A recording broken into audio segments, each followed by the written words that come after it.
Sa araw na ito, pupunta kami ng civil registrar para kumuha ng late registration kasi need ng papa ko sa SSS for retirement pension. So, andito nga kami, maaga kami ng mama ko na pumunta sa civil registrar. So, tignan natin kung makakakuha nga ba tayo ng late registration na birth certificate.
At ito na nga, nakarating na kami sa civil registrar.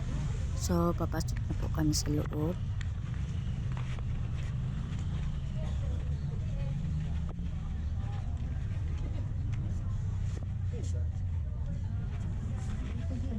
Morning, sir. Sir, saan dito, sir, mapa-late register?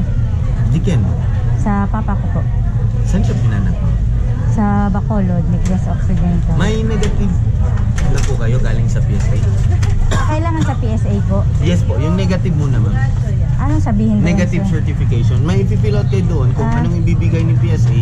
Dali Yeah, niyo po galing dito. dito. Okay. Yes po. Thank you, sir. Po.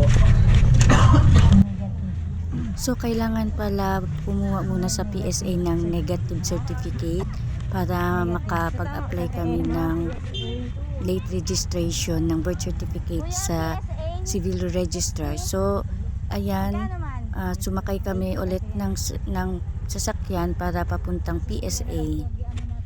Oo, naumalis naman siya. Nakalay ba natin?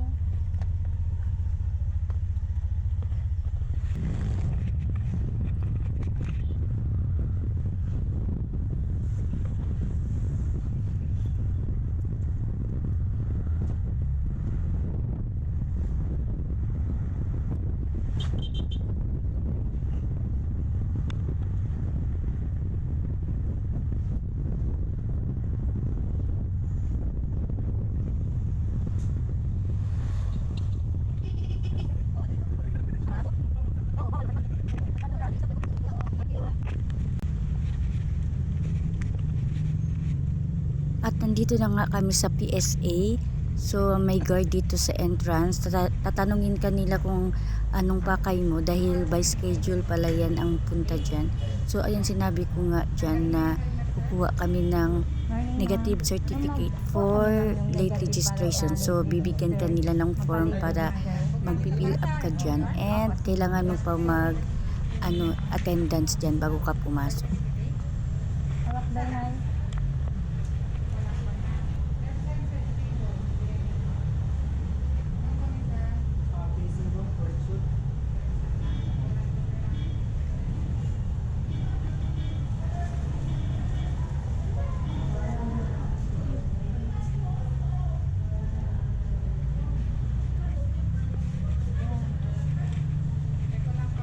So ayan, after ko mag-attendance sa entrance, papasukin ka na ni Lady Guard.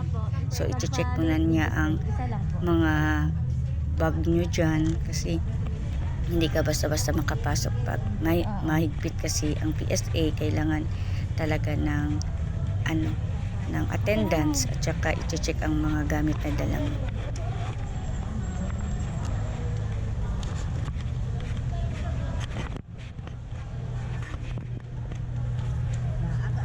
At ito na nga, mag-fill up na ako ng form Oo, pero sundin na lang natin yung for ginagamit late niya. registration. So need kasi Kasi ng dyan sa ID. makakuha ng negative certificate. Patunay na wala talagang record sa PSA para makagawa ng late registration birth certificate sa civil registrar.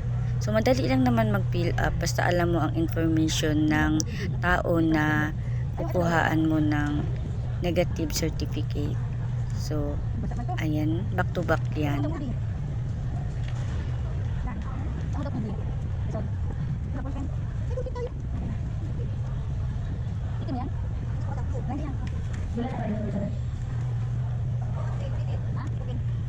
Ang ano ba, spelling ba? Sana? Layo nga, yan ang gamitin natin. Kasi ano yan, first yan. Ay.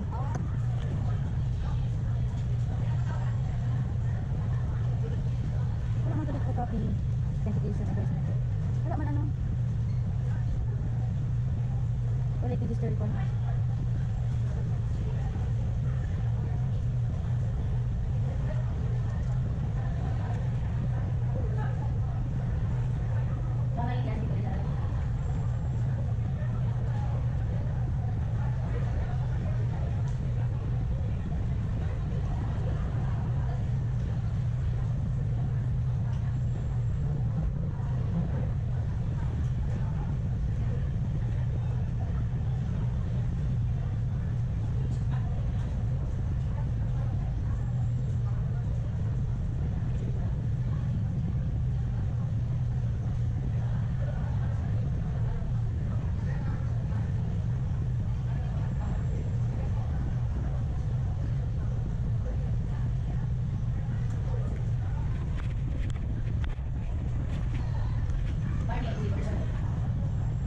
At this time, may sinend ang tita ko from Bacolod City na nag-request siya doon ng birth certificate ng papa ko na wala talagang record doon sa Bacolod. So sinend sa akin yung requested.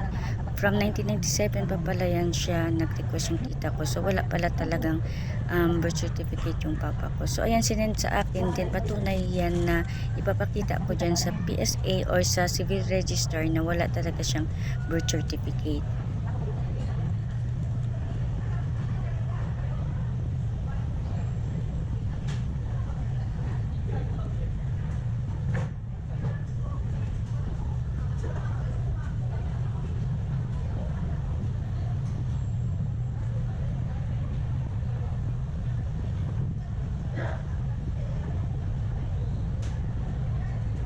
Pumaysi.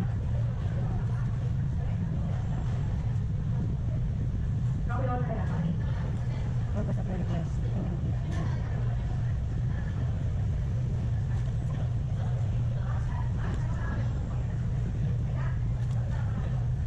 Requester's details. Ano request?